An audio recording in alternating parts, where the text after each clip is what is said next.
Hi అండి అందరికీ. ఈరోజు నేను చేసే రెసిపీ వచ్చేసి బీరకాయ పాలు పోసిన కూర అండి. ఇది చాలా కమ్మగా ఉంటుంది. ఇది రైస్, చపాతీ, పుల్కా, జొన్న రొట్టెలోకి కూడా బాగుంటుందండి. తప్పకుండా ట్రై చేయండి. నేను ముందుగా బీరకాయలని తోలంతా పీల్ చేసుకుని ఈ విధంగా ముక్కలుగా కట్ చేసుకున్నానండి. ఈ బీరకాయలు కొన్ని చేదు ఉంటాయండి. ఒకసారి చెక్ చేసుకుని ముక్కలుగా కట్ చేసుకోండి. అలాగే ఒక మీడియం సైజు ఉల్లిపాయ, 2 పచ్చిమిరపకాయలు, కాస్త కరివేపాకు తీసుకున్నాను. తాలింపుకి కావాల్సిన దినుసులు అండి: ఎండుమిరపకాయలు, ఆవాలు, జీలకర్ర, శనగపప్పు, మినప్పప్పు అండి. ముందుగా స్టవ్ వెలిగించి కడాయి పెట్టుకుని 2 టేబుల్ స్పూన్లు ఆయిల్ యాడ్ చేసుకోవాలండి. ఆయిల్ వేడైనాక తాలింపు దినుసులు యాడ్ చేసుకుని గోల్డెన్ బ్రౌన్ వచ్చే వరకు ఫ్రై చేసుకోవాలి.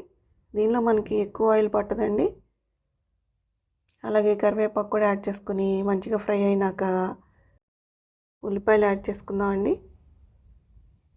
ఇదిగోండి ఫ్రై అయింది కదా. ఇప్పుడు ఉల్లిపాయలు, పచ్చిమిరపకాయలు వేసుకోవాలి.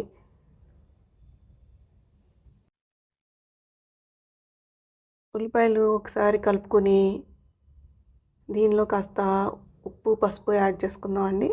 ఉప్పు వేయటం వల్ల ఉల్లిపాయలు త్వరగా ఫ్రై అవుతాయి కదా.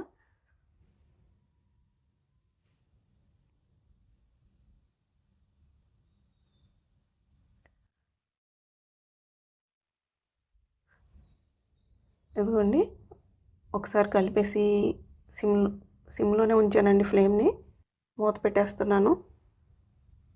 ఈ విధంగా మధ్య మధ్యలో కలుపుతూ ఉంటే నాకు 2 to 3 మినిట్స్లో ఈ విధంగా ఫ్రై అయ్యాయండి. ఇప్పుడు దీనిలో బీరకాయ ముక్కలు యాడ్ చేసుకుందాం. ఇదిగోండి బీరకాయ ముక్కలు వేస్తున్నాను. బీరకాయ ముక్కలు పైన తోలు అనేది నీట్గా తీసేయాలండి. అలా తీస్తేనే మనకి బీరకాయలో వచ్చే వాటర్తో బీరకాయ ముక్కలు అనేవి బాగా ఉడికిపోతాయి.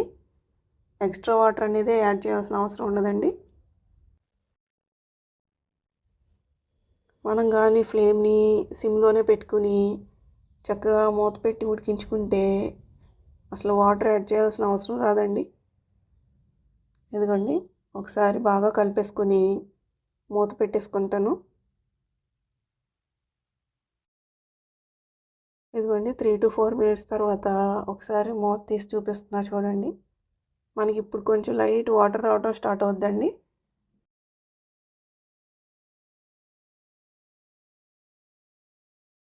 అదిగోండి చూసారా, కొంచెం లైట్గా వాటర్ రావడం స్టార్ట్ అయింది. ఒకసారి కలిపేసి మళ్ళీ మూత పెట్టేసుకుందాం.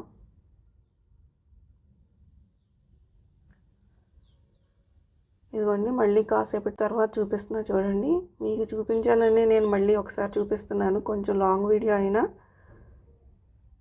ఇదిగోండి చూసారా, వాటర్ బాగా వచ్చినాయి కదా. దీనిలో వచ్చే వాటర్తోనే కుక్ అవుతుందండి. ఇదిగోండి ఒకసారి కలిపేసుకుని మళ్ళీ మూత పెట్టేసుకుని ఇదే ప్రాసెస్ రిపీట్ చేస్తూ ఉండాలండి. ఫ్లేమ్ని సిమ్లోనే ఉంచుకోవాలి. ఇలా మధ్య మధ్యలో కలుపుతూ మూత పెడుతూ ఉంటే అండి దీనిలో వాటర్ అన్నీ అయిపోయే వరకు కుక్ చేసుకోవాలి. ఇదే విధంగా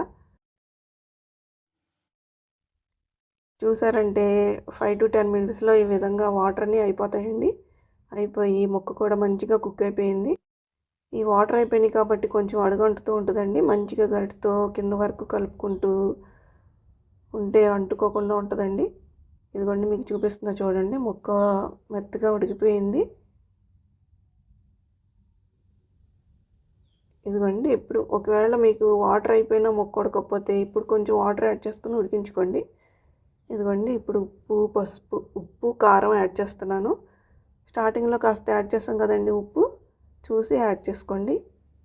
కారం కూడా పెద్దగా పట్టదండి, మనం ఎండుమిరపకాయలు, పచ్చిమిరపకాయలు యాడ్ చేస్తాం కాబట్టి కారం కూడా చూసి యాడ్ చేసుకోండి. ఉప్పు, కారాలు మీ టేస్ట్ తగ్గట్టు యాడ్ చేసుకోండి. ఇదిగోండి 1/2 టీ స్పూన్ ధనియాలు, జీలకర్ర పొడి అండి వేసి ఒకసారి కలిపేస్తున్నాను. ఒకసారి బాగా కలిపేసుకున్నాక ఈ కాసి చల్లార్చిన చిక్కటి పాలండి, నేను పాలు కాసినప్పుడే కాసేపు మరిగించుకున్నానండి. ఈ చిక్కటి పాలు వేసుకుంటేనే మనకి కర్రీ అనేది కమ్మగా ఉంటుంది. ఇదిగోండి ఫ్లేమ్ అనేది చక్కగా సిమ్లోనే పెట్టుకోండి. హైలో పెట్టారనుకోండి పాలు అనేవి ఇరిగినట్టు అయిపోతాయి. నాకు పాలు సరిపోలేదని మళ్ళీ కొంచెం యాడ్ చేసుకున్నానండి. పాలు ఎక్కువ పోసుకుంటేనే కర్రీ బాగుంటుందండి. ఈ విధంగా పాలు పోసాక కంటిన్యూస్గా తిప్పుతూనే ఉండాలండి. పాలు పోసాక ఎక్కువసేపు పట్టదండి, జస్ట్ 5 మినిట్స్ ఉడికిస్తే చాలు. సిమ్లోనే పెట్టుకోండి. ఇదిగోండి చూసారా, కాస్త దగ్గరగా వచ్చింది, పాలు కూడా విరగలేదు. అంటే అట్లా విరగకుండా ఉంటేనే కర్రీ అనేది బాగుంటుందండి. మనం పాలు పోసా జస్ట్ 5 మినిట్సే కుక్ చేసుకోండి. మనం తిప్పుతూ ఉంటే కర్రీ ఈ విధంగా దగ్గరకు వస్తుందండి. అప్పుడు స్టవ్ ఆఫ్ చేసేసుకోండి. మనకి ఈ కన్సిస్టెన్సీలో ఉన్నప్పుడు ఆఫ్ చేస్తే మనం ఆరేసరికి ఇంకొంచెం దగ్గరగా వస్తుందండి కూర. నేను స్టవ్ ఆఫ్ చేశాను. ఈ కూర చపాతీ, రైస్, పుల్కా, జొన్న రొట్టెలకు కూడా బాగుంటుందండి. తప్పకుండా ట్రై చేయండి. లైక్ చేయండి, షేర్ చేయండి, సబ్స్క్రైబ్ చేయండి.